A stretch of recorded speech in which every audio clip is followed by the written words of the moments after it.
Ndugu zangu vijana, nataka niwaibie siri moja. Ukitaka kutoboa, ukitaka kufanikiwa, achana na mademu.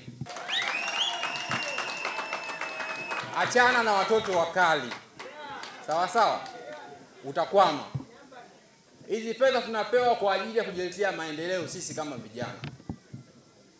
Kwa hiyo kuna watu saizi wanasubiria, umeshaona umepewa hela. Hata wale ambao walikuwa wamekublock wameanza kuunblock tayari. Wajua una mpunga wa kutosha. Kuna iPhone 17, achana hizo biashara. Ukitoa milioni 10, ukatoa milioni 4.5 ukanunua 17, maana yake utashindwa kuperform kile ambacho mpango kufanya. Sawa sawa ndugu zangu. Kwa hiyo tuachane na habari za mademu, tufanye kazi ya kujiletea maendeleo. Hizi fedha unapewa sio kwa ajili ya kuanza kulipa visasi. Wale wote walikuwa wanatafuta kwenye simu hawapokei, wanakusumbua, unaanza mmoja unataka kumalizana nao. Utakwama, sawa sawa?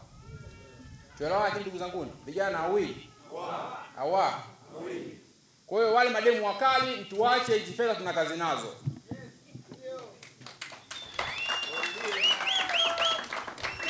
Hizi fedha tuna kazi nazo. Mheshimiwa Rais ametoa hizi fedha kwa ajili ya vijana milioni 251 ili wafanye shughuli zao za kujiletea maendeleo, ili waache kuwa tegemezi, waache kukaa vijiweni. Kwa hizi hela sio za kuonga jamani. Kwa hiyo tusitumie hizi fedha za mkopo Mama Samia kushindana kutafuta warembo. Hizi fedha tuzitumie kwa ajili ya kujiletea maendeleo, tufanye biashara, tubuni miradi mbalimbali. Ushindani usio kwa wanawake, ushindani uwe kwenye kufanya biashara ambayo itatuletea tija kwenye maisha yetu. Kwa wale warembo mtuache kwanza, tuna kazi zetu na hizi hela ambazo Mheshimiwa Rais ametupa. Hatujapewa kwa ajili ya kwenu. Fedha sio za kupanda juu ya meza. Sio za kuweka heshima baa.